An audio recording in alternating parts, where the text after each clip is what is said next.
स्वागत है आप सभी का एक बार फिर से। माँ भगवती की कृपा आप और आपके परिवार पर सदा सर्वदा बनी रहे। दोस्तों, यदि आप कुछ नया सीखना चाहते हैं तो चैनल को सब्सक्राइब जरूर करिएगा। हिंदू धर्म में गणेश चतुर्थी का विशेष महत्व है। ये पर्व हर साल भाद्रपद मास के शुक्ल पक्ष की चतुर्थी तिथि को मनाया जाता है। इस पर्व में सभी देवताओं में प्रथम पूज्य भगवान श्री गणेश को प्रसन्न करने के लिए इनकी पूजा आराधना की जाती है। गणेश चतुर्थी से गणेश महोत्सव की शुरुआत होती है और ये महोत्सव 10 दिन बाद यानी अनंत चतुर्दशी को गणपति विसर्जन के साथ ही समाप्त किया जाता है। दोस्तों, आज के वीडियो में हम जानेंगे कि भगवान गणेश जी के 10 दिन के 10 भोग क्या हैं, जिन्हें अर्पित कर आप गणपति को शीघ्र प्रसन्न कर सकते हैं। भोग के अतिरिक्त विघ्नहर्ता को प्रसन्न करने के लिए क्या क्या अर्पित करना चाहिए, किस रंग की गणेश मूर्ति होती है शुभ, गणेश स्थापना में क्या सावधानियां आप बरतें, कौन सी चीज गणपति को भूल से भी अर्पित ना करें। लेकिन ये सब जानने से पहले आपसे रिक्वेस्ट करती हूँ कि वीडियो को लाइक करिएगा, दोस्तों को शेयर कर दीजिएगा और अगर आपने अभी तक चैनल को सब्सक्राइब नहीं किया है तो चैनल को सब्सक्राइब करके बेल आइकन जरूर दबा दीजिएगा। दोस्तों, इन 10 दिनों में गजानन को प्रसन्न करने के लिए, इनकी कृपा पाने के लिए एवं संपूर्ण मनोरथ सिद्धि के लिए 10 अलग अलग चीजों का भोग लगाया जाता है। मान्यता है कि इन 10 चीजों का भोग लगाने से भगवान गणेश अति प्रसन्न होते हैं। घर परिवार में सुख शांति और समृद्धि आती है, सारे कष्ट कट जाते हैं। ये तो आप सभी जानते हैं कि बप्पा को यानी भगवान गणेश को मोदक अति प्रिय है। इसलिए गणेश चतुर्थी यानी भगवान गणेश जी के जन्मोत्सव के दिन सबसे पहले मोदक का भोग लगाना चाहिए। गणेश महोत्सव के दूसरे दिन गणपति को मोतीचूर के लड्डू का भोग लगाना उत्तम होता है। तीसरे दिन गणपति की पूजा में बेसन के लड्डू का भोग लगाएं। सनातन धर्म में भगवान गणेश को केले का भोग लगाना उत्तम माना जाता है, इसलिए स्थापना के चौथे दिन केले का भोग लगाना चाहिए। गणेश महोत्सव के 5वें दिन घर में मखाने की स्वादिष्ट खीर बनाएं और उसका भोग लगाएं। गणेश पूजा के 6वें दिन गणपति को कच्चे नारियल का भोग लगाएं। जन्मोत्सव के 7वें दिन गणेश पूजा में मेवे के लड्डू का भोग लगाना चाहिए। दूध से बना कलाकंद भगवान गणेश को बहुत प्रिय है, इसलिए स्थापना के 8वें दिन कलाकंद का भोग लगाएं। गणेश उत्सव के 9वें दिन केसर से बनाए गए श्रीखंड को बप्पा के भोग में उन्हें अर्पित करें। भगवान गणेश जी की पूजा के आखिरी दिन बाजार से या फिर घर में बने तरह तरह के मोदक का भोग लगाएं।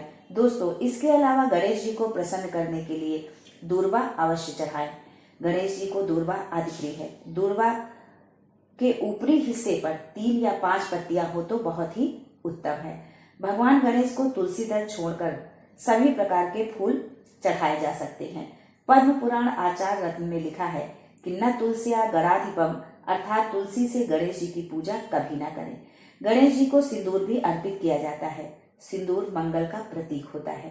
गणपति को सिंदूर लेपन के विषय में शिव महापुराण में एक श्लोक मिलता है। उसके अनुसार आनने तव सिंदूरम दृश्यते सांप्रतम यदि तस्मात् तव पूजनीयो अस सिंदूरेण सदा नरहि, अर्थात जब भगवान शंकर ने गणेश जी का सिर काट दिया और हाथी का सिर लगाया तब उसमें पहले से ही सिंदूर का लेपन हो रहा था। माता पार्वती ने जब उस सिंदूर को देखा तो उन्होंने गणपति जी से कहा कि उनके मुख पर जिस सिंदूर का विलेपन हो रहा है मनुष्य उसी सिंदूर से उनकी पूजा करेंगे। इसीलिए विघ्नहर्ता को सिंदूर का विलेपन किया जाता है।